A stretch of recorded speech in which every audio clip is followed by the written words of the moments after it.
સુરતમાં પડી રહેલા વરસાદ અને ઉકાઈ ડેમમાંથી અવિરત પાણી છોડાઈ રહ્યું હોય જેને લઈ સુરતમાં તાપી નદીનું જળસ્તર વધી રહ્યું છે. સરદાર બ્રિજ નીચે પાણીનું સ્તર વધતા લોકોમાં ડર જોવા મળ્યો છે. સુરતમાં પડી રહેલા વરસાદની સાથે ઉકાઈ ડેમમાંથી અવિરત લાખો ક્યુસેક પાણી છોડાઈ રહ્યું હોય જેને લઈ સુરતમાંથી પસાર થતી તાપી નદી બે કાંઠે જોવા મળી રહી છે. સુરતમાં તાપી નદીનું જળસ્તર વધી રહ્યું છે.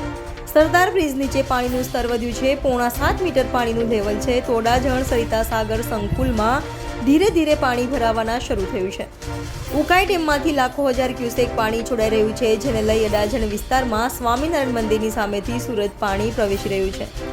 જે તાપી નદીનો પટ છે ત્યાંથી પાણી શહેરમાં પ્રવેશતા હોય છે. જ્યારે પણ ઉકાઈ ડેમમાંથી પાણી તાપી નદીમાં છોડવામાં આવે છે ત્યારે અડાજણ વિસ્તારમાંથી શહેરની અંદર પાણી ભરાવાના શરૂ થઈ જતા હોય છે. ઉકાઈ ડેમમાંથી પાણી છોડવાને કારણે અડાજણ વિસ્તારમાં પણ તેની અસર દેખાઈ રહી છે.